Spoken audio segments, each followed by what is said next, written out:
اللہ نے فرمایا وما اہل بہ لغیر اللہ. یہ میں نے آج قرآن جان بوجھ کے یہاں پر رکھا ہے. احسن البیان ہے سورہ بقرہ کی آیت نمبر 173 کی. اس کی تفسیر میں دیکھیے کیا بہترین شاندار تفسیر کی ہے, اور دونوں پیج پر اسی ایک آیت کی تفسیر ہے باقاعدہ وضاحت سے.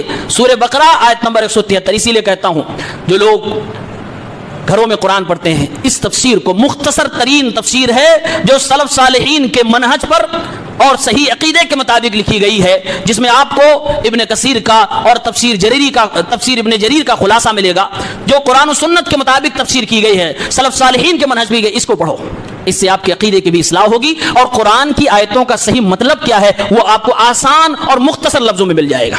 وما اہل, وہ جانور یا کوئی اور چیز جسے غیر اللہ کے نام پر پکارا جائے, اس سے مراد وہ جانور ہے جو غیر اللہ کے نام پر ذبح کیے جائیں. جیسے مشرکین عرب لات عزا وغیرہ کے ناموں پر ذبح کرتے تھے یا آگ کے نام پر, جیسے مجوسی کرتے تھے, مجوسی لوگ آگ کے نام پر, مشرک لوگ بتوں کے نام پر, اور اسی میں وہ جانور بھی آ جاتے ہیں جو جاہل مسلمان فوت شدہ بزرگوں کی عقیدت محبت اور ان کی خوشنودی و تقرب حاصل کرنے کے لیے یا ان سے ڈرتے اور امید رکھتے ہوئے قبروں اور آستانوں پر ذبح کرتے ہیں, یا مجاورین کو بزرگوں کی نیاز کے نام پر دے آتے ہیں. جیسے بہت سے بزرگوں کی قبروں پہ بورڈ لگے ہوئے ہیں, مثلا لکھا رہتا ہے داتا صاحب کی نظر نیاز کے لیے بکرے یہاں جمع کرائے جائیں. ان جانوروں کو چاہے ذبح کے وقت اللہ ہی کا نام لے کر ذبح کیا جائے تب بھی یہ حرام ہی ہوں گے, کیونکہ اس سے مقصود اللہ رب العالمین کو راضی کرنا نہیں بلکہ قبر والوں کو راضی کرنا اور ان کی تعظیم ہے, یا ان کے ڈر کی وجہ سے ہے. غیر اللہ سے ما فوق الاسباب طریقے سے ڈرنا یا امید رکھنا یہ شرک ہے. اسی طریقے سے جانوروں کے علاوہ وہ چیزیں بھی غیر اللہ کے نام پر نظر و نیاز اور چڑھاوے کی ہوں گی تو وہ بھی حرام ہوں گی, جیسے قبروں پر لے جا کر یا وہاں سے خرید کر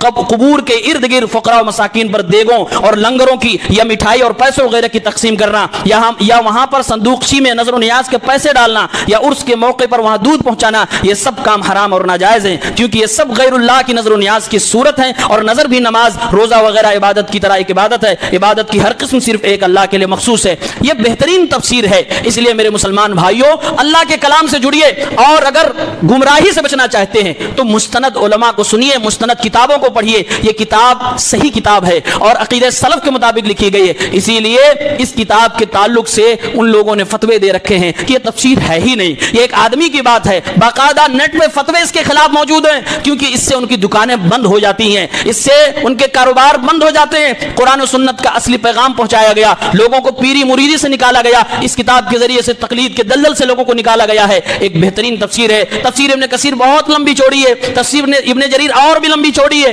ہر آدمی نہیں پڑھ سکتا, مختصر ہے. سال بھر میں اگر آپ اپنا ایک رول بنا لیں کہ ہمیں کچھ نہ کچھ پڑھتا ہے, ایک سال میں آپ